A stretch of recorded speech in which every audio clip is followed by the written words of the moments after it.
Larchelle is one of the few characters in Fire Emblem who gets to have her own theme music, which while I think it's really funny that she's so silly she needs a song for herself, having one can't always be convenient, can it?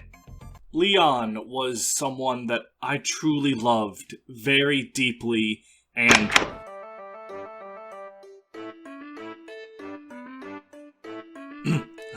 sorry I'm late. Hey, is this the funeral parlor?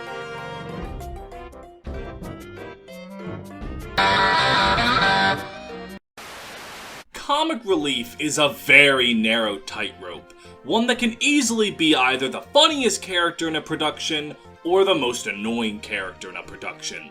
Fire Emblem's more grounded rosters always tend to have at least one goofball lying around.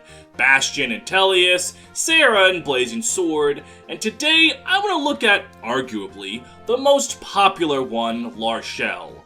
The Holy Princess of Roston is equal parts silly and goofy, and equal parts pious and wise, and today I wanted to take a look at her and all the facets of her character. So sit down, strap in, and join me on looking at the beautiful princess of peerless beauty. Yes, that's actually something she calls herself. Larchelle. Larchelle first appears completely out of nowhere in a chapter that has nothing to do with her. She finds Erica fighting some undead hordes and wants to join in and help. She's about to jump off some cliffs to get into the fighting, but her common sense kicks in. Her common sense is named Rennick, by the way, and she takes the long way around, not arriving until the fighting is done. Her scene then kinda goes by a mile a minute, with her having some secret identity that she doesn't elaborate on, and then she leaves as quickly as she came, leaving Erica incredibly confused with no answers. It's kinda like walking the streets of Baltimore, and you get shot in a drive-by by a clown car. It's bizarre, it's fast, and it's kinda funny, which is just what Larchelle is in a nutshell. After that, she doesn't show up again until after Sacred Stones' route split, though regardless if the player's Erica or Ephraim, she's still herself and does largely the same thing in both routes. She shows up warning of an evil phantom ship, while being silly and saying some funny lines, until she joins one of the twins in the middle of a fight, and then reveals herself to be the princess of a country called Roston. The only major difference is on Erica route, her being a princess is built up as a plot twist, where on Ephraim route she just kinda tells him. And Erica route also explains that a random court troubadour is the one who filled Larchelle's head with the dreams of justice she goes on and on about. Yeah, some random dude named Saga is responsible for one of Sacred Stones' most popular characters. It's the weird little tidbits that keep these videos a-comin'. And though Larchelle is a goofy character most of the time, she does have a major scene showing she can be serious when the situation calls for it.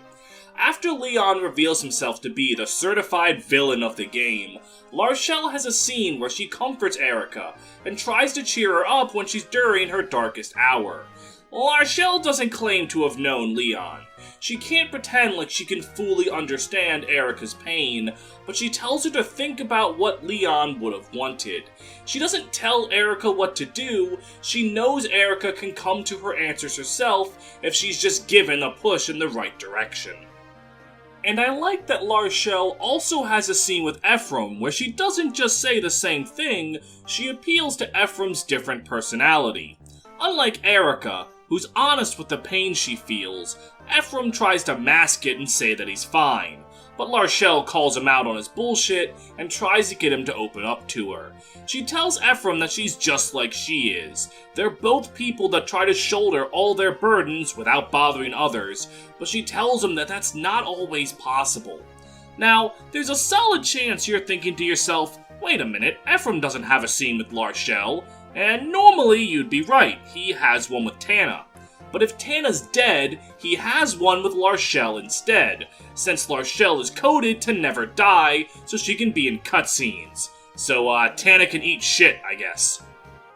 I like these scenes for a few reasons. They give Larchelle a serious moment to show that she's not all just jokes. It fleshes her out into a more realized character. I also like that she has different scenes for whichever twin she's talking to. It would have been easy for Sacred Stones to hit copy-paste and have her talk about Leon for both of them, but it went the extra mile and gave her 2 unique scenes. It helps her come off as a wise figure, who knows how to reach people she needs to, and it's pleasantly something you wouldn't expect from her given how she normally is. The only similarity between the scenes is how hot and bothered she gets when the twins thank her for her help. She swoons at Erica and Ephraim both, which, And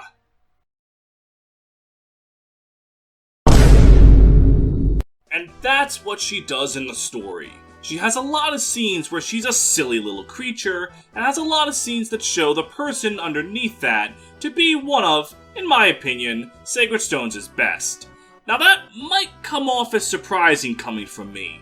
Larshel is often compared to a Wayne, and people who have seen my content will know I think he's really annoying. So why do I like Larshel? Specifically because she's in Sacred Stones. Because for a comic relief character, the world that they're in is arguably more important than the character themselves, and Sacred Stones' cast really benefits from having a silly woman like her. Like, think about Sacred Stones' cast. What does Gilliam act like? A man. Who is Mulder? A dude. Why is Tethys? Woman. Sacred Stones, with the exception of really just Larshel and to a lesser extent Lute, has a cast that walks, talks, and acts like normal people. Its cast is very grounded to reality. So while most of the cast is bouncing off of dour subjects, like abandonment, dead wives, etc., Larshel being this bombastic, zany cartoon character really works. Her weirdness needed to be grounded. This is why weirdos like Larshel, Bastion, and Sarah work for me, while weirdos like Owain and Ophelia annoy the hell out of me. You need a straight man for their comedy to land, in my opinion, and casts like Awakening, Fates, and Engage just don't have many straight men. In more ways than one. And think about who's attached at the hip to those Fire Emblem silly folk. For Larshel, her literal first scene is with Rennek talking her out of something stupid. Sarah's first scene is her being escorted by the very gruff Urk. Bastion is with Joffrey and Lucia, etc., etc. Without the people around them to react to them and ground them to reality, weird characters often aren't nearly as funny and tend to just become really annoying. This is why spin-offs of TV shows or movies that are about the comic relief characters usually don't work.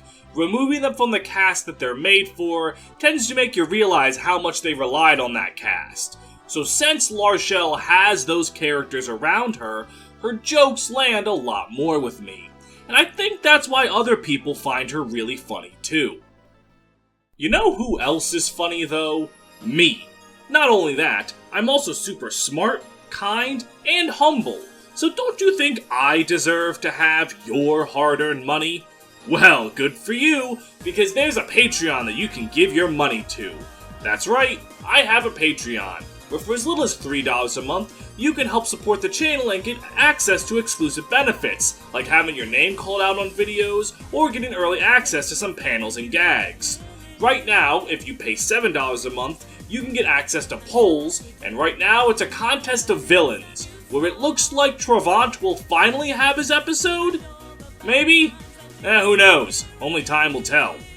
My patrons include the likes of Adebayo Thompson, Alexis Ovea, Andrew Crockett, Benzigen, Dr. McBackstab, Elizabeth, Fireman Lord, Great Riek, Hell on Heelys, Ichigo Dikumu, Jaeger Guts, Kenpachi Shira, Uzumaki Kiria, Mato Kratos, Char Anzabal, Frederick Sirius, Balsara Hakuma and the White Void, Jespacito 2, I-70 Bolt, Morgan Lorgan, Neverix the Tourmaline Project Creator, Percival Frederickstein von Musel Klasowski de Rollo III, but you can call me Percy, Shen Lu, Steph D, Tato, the world's most unironic 8.5 tail stan, Walmart Greeter, Your Girl Owen, Brentendo11, Dell can beat Steven in Mario Party, and I can beat his ass, Drew Hack, Ginger, Goo Gaga, Cornelia Milkers, and Max the Knife.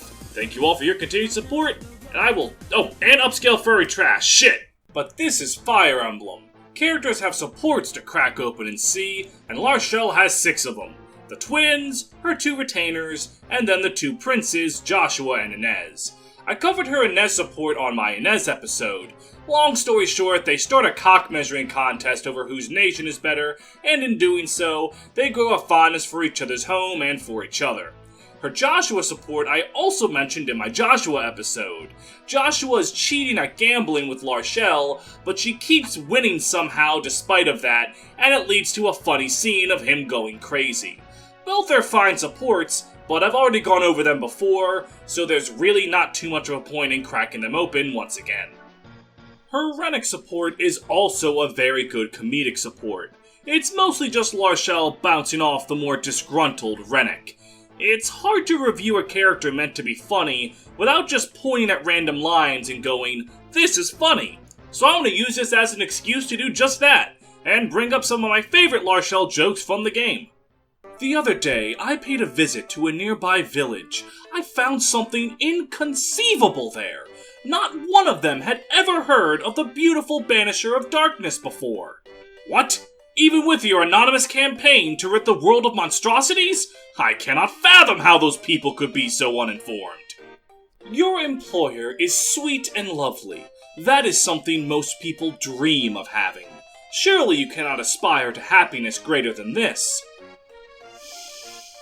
I've always wondered, Princess, how your ego grew so large. Can it be? Do you not know the tales of my deeds? Have you not heard of the beauteous young woman traveling to defeat evil? No, I haven't. Oh. What is it? It's nothing. Please, pay me no mind. I just feel a bit like being alone and weeping for a while. There is something about nobility that simply cannot be hidden from its kin. Why, Erica, certainly you must have felt the same thing upon seeing me. You surely saw a refinement and grace of carriage surpassing that of common folk? Yes, why, the very first time I met you, I could see that you were very far from common. Exactly! Far from common. I could not have put it better myself. It is simply impossible to travel incognito these days. I love how hard Erica has to try to find a polite way to say, "Yeah, I could tell you were a fucking weirdo." I love this game. Okay, back on track. Her Erica support actually shows some more of her serious side. Oh, it has the classic Larshel sillyisms, but it's got some meat on its bones too. Larshel explains that the reason she's so dedicated to fighting monsters is because her parents died protecting the people of Roston from them, and she takes pride in their sacrifice.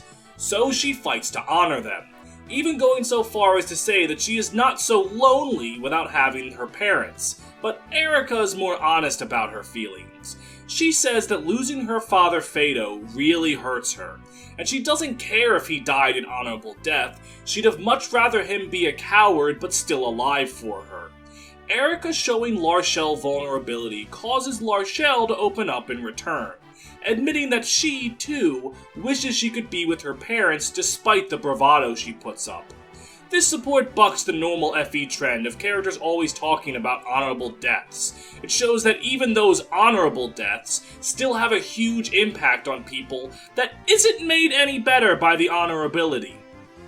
But though Larshel's mom and dad are dead, she does have a dad that stepped up, her loyal retainer, Dozla. Their support is basically just him gassing her up in local villages so that everyone knows how great she is. You know, what a knight's supposed to do for his princess. But their relationship gets expanded on more in the Japanese version of the game, with Dozla and Garcia's support, which got removed because they're drinking alcohol. In it, Garcia asks how Dozla feels being jerked around by Larshel all of the time, and he says he actually doesn't mind it at all. In fact, he says her orders feel less like a princess commanding a knight, and more like a daughter asking her father for something. Garcia and Dozla realize that Dozla looks at Larshel more like his spoiled daughter than a princess, and this is shown in Larshel and Dozla's paired ending, where he's stated to weep loudly like a baby on her wedding day. After all, he's seen his little girl get given away to the lover of her dreams. It makes for a very cute found family dynamic that I know a lot of people like to see in media, and they do a damn good job of it.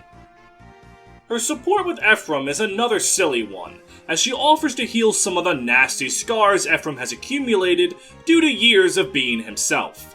But when he starts to take his shirt off so she can see and heal them, she gets incredibly flustered at the hot guy taking his clothes off and runs off in a fit. It's again a very simple setup that's just used for comedy, but combine it with the scene that they have in Ralston and it makes them a pretty fun couple in my opinion. And if you're into romantic pairings, they might do it for you. Larshel should just be thankful she exists before Fire Emblem started taking everyone's clothes off for swimsuits and DLC. She'd probably die if she looked at Summer Inez. And that's all for Larshel. A character with good story presence, good supports, silly moments, serious moments. She's just the complete package. I don't do episodes on silly characters often, given how humor is subjective, but with episodes like this, and then Alois and Arthur, I hope I've done a good job explaining why they're necessary, and why I think some of them work. Next episode will probably be on some deeply traumatized bastard who gives me depression, but for today, we can all take a moment to appreciate the goofball that is Larshel. God bless her for daring to be stupid. Just like our good Lord Weird Al Yankovic said in his gospel. I would like to thank you all for making it to the end of another character analysis video. These were super fun to make, and I hope you enjoyed watching it as much as I enjoyed making it. As always, I would like to thank the Green Brigand for his help looking over the script, making sure nothing was too crazy, and all in all just being a pretty damn cool guy. If you enjoyed the video, please like, comment, subscribe, etc, and consider joining the Discord. The link is in the description. We have a lot of fun there. It's full of Fire Emblem fans and just fans of stuff in general. If you're wondering what all the spoiler tags are about, someone spoiler tagged actual Brazilian history. I thought that was kind of funny, and then things just escalated from there. Until next time.